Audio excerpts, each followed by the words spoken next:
Hi, and thanks so much for joining us today. I am here with Adrienne Moscheo, and she's a professional organizer. And we're here today to talk about some really tough topics. So please help me welcome Adrienne Moscheo. How are you today?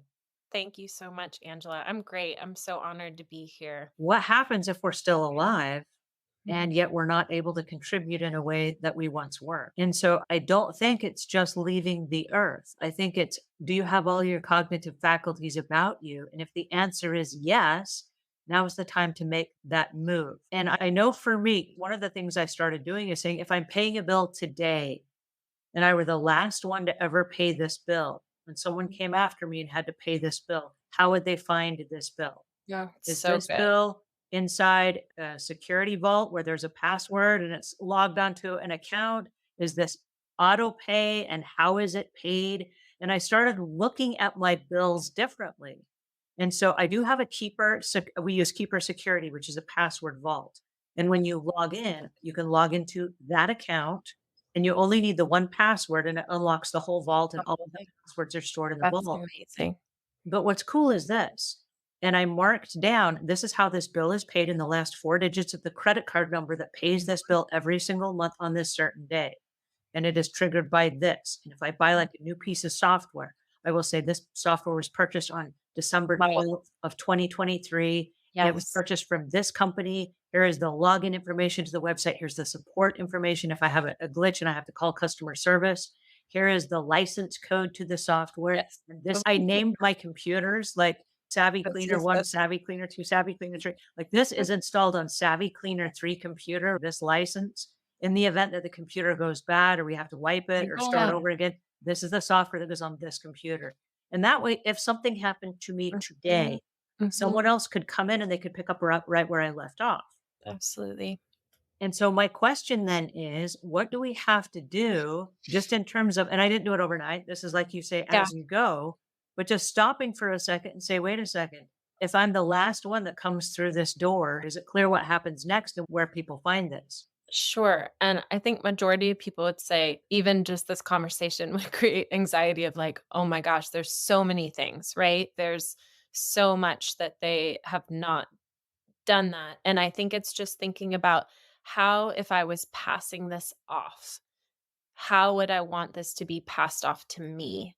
So Mhm. thinking of role reversal, of thinking about if I was gonna give this to you, Angela, I would want to be able to communicate to you, like, "This is this bill, and I actually pay it this often instead of Mhm. this," and any details, like you said, taking note of that and documenting it in a way that is having clear communication, whether in written or verbal or nonverbal, is being able to be kind. And I think that's one of the kindest things that you could do to anyone. If we were gone today, how clear would it be and how kind would it be to the people coming in and picking up or as you've passed it off? And that's one example I had. I was really raised by my grandmother and my great aunt, and my aunt B, when she passed, she had everything in order. She was sick and she knew her time was coming to an end. It doesn't have to be, this is how it looks, or I have to add this to my list now.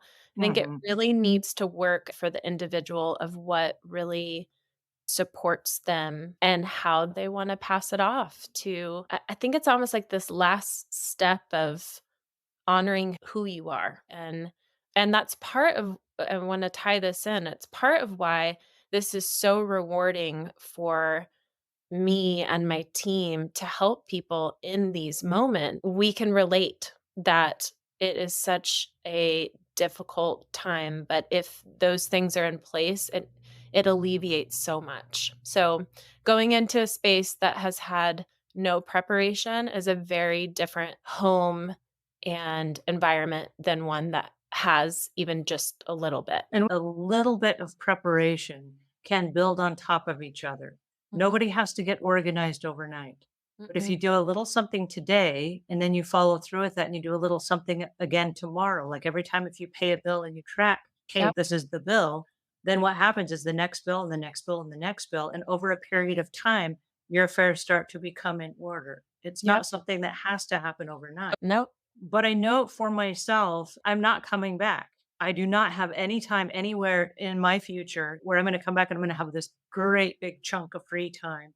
And I'm going to Mhm. be able to sit down and start organizing stuff and going through stuff. And that is never going to happen for me. I'll just tell you right now, Yeah. not going to happen, not ever. Okay. So if I do a little piece today and a little piece like when I have a minute, and if something's in the microwave and I can do something for 2 minutes, yay. If I can do something while I'm on hold on the phone and I've got the speaker on and I can move around my office here and I can tidy something up there, yay. Sure. If I can do it in little tiny bits, yay.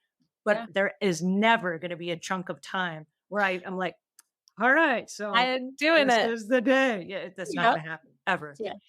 And so I think what you're saying about do what you can and Mhm. do little bits of it and let it build on top of each other is a brilliant idea because I am one of those people.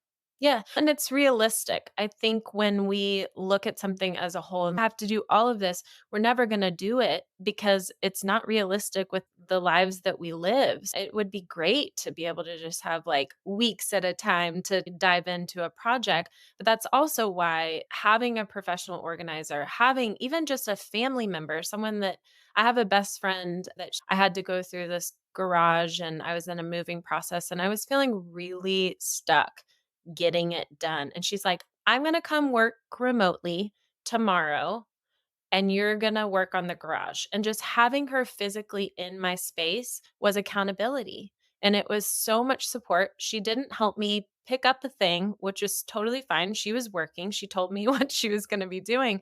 But it was so supportive to have her there because I was dedicating that time that she was there to really focus on that. So if there are bigger chunks of time that you know that you have and you can welcome someone into that space with you, it can make such a big difference in just having that support. And again, like I'm all about making things fun.